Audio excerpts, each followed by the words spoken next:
Hello everybody. Today I was going to do a brief overview of my 90-gallon saltwater aquarium, as well as the different systems that contribute to its functioning.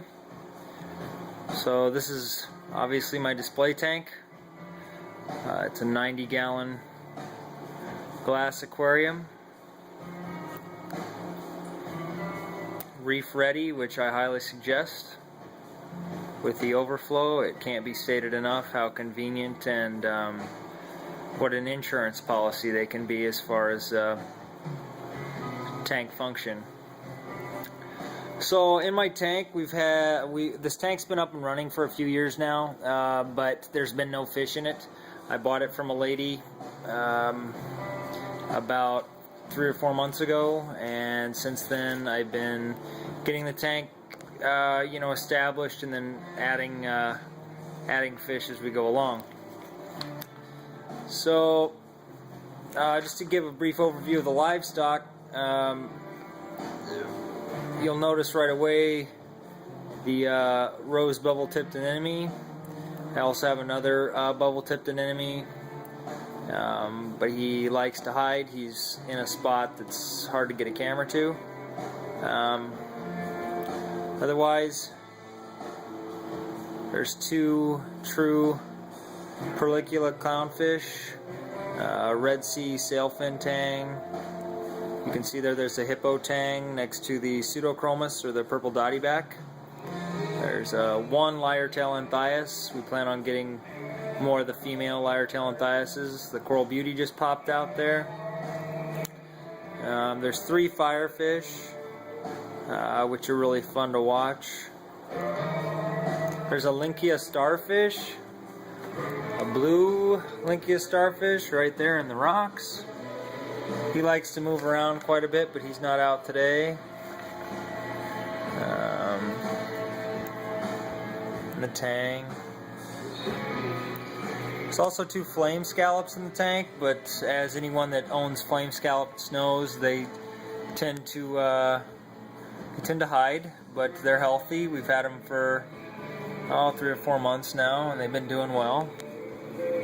Oh, here we go. He's out. This is our Diamond Watchman goby. He's a great addition, a lot of fun to watch. Everybody seems to have a favorite with him. There's the pseudochromis dealing with the cleaner shrimp. Getting a little cleaning, I'm guessing, or attempting to.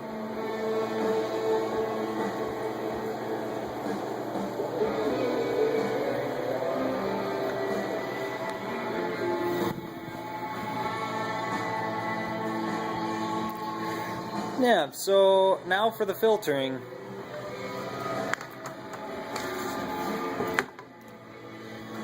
And a little bit more livestock. This is our mandarin goby. Very interesting specimen. He's more orange than most that I've ever seen. If I can get a decent shot of him. Of course, he won't come out when the camera's on, but otherwise he's out. And get the light on him a little better. Yeah, there we go. So he's very pretty and a lot of fun to watch, very active. This refugium I built, I did the glass work and stocked it with pods and trigger pods, to be specific.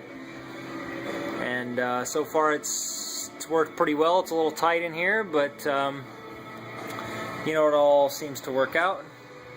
Otherwise, this is a Megaflow Model 4 wet-dry sump. I've modified it with a piece of plexiglass, as you can see right here, to hold a certain water level for my Vertex 180 skimmer. And as everybody knows, it's best to go with a bigger skimmer than your tank size, and this one's almost double my water capacity. There's some live rock in the bottom there as well, just for added filtering, and I plan on changing these bio bowls out for live rock rubble eventually. So next, I will take you to the garage and show you where the water comes from. So next we're in my laundry room. This is where I've connected through the garden hose connection, a Typhoon RO water system from Air Water Ice, airwaterice.com.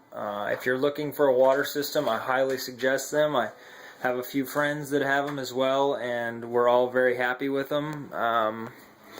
Some report not having changed filters for multiple years, thousands of gallons running through them, and they still are working well with very low ppms even after a few years. So that Typhoon is running here, where I have a 55-gallon drum with a float valve inside of it.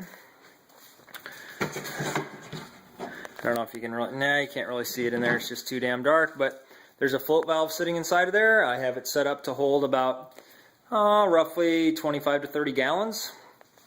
And that way when I'm ready, I just do my water changes. Very convenient.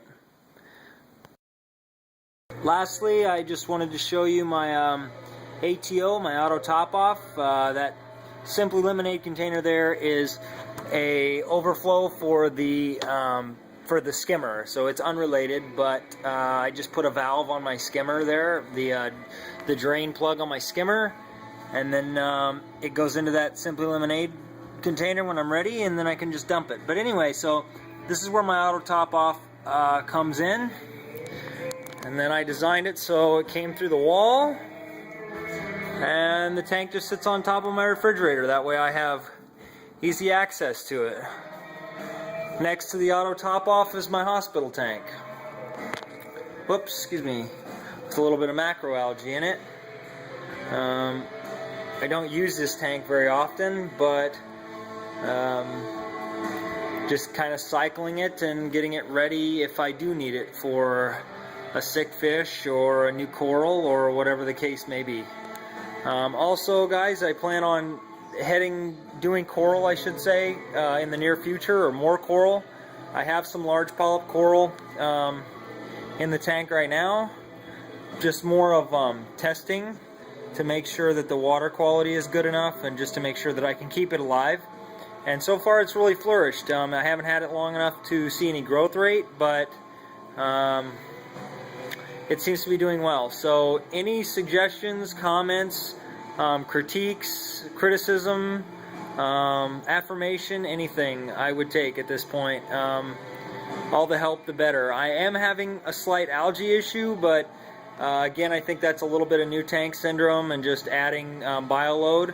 However, I don't feel that I'm even near my maximum bioload. I run pretty much ideal water conditions minus a little bit of a fall in pH, which, you know, is normal.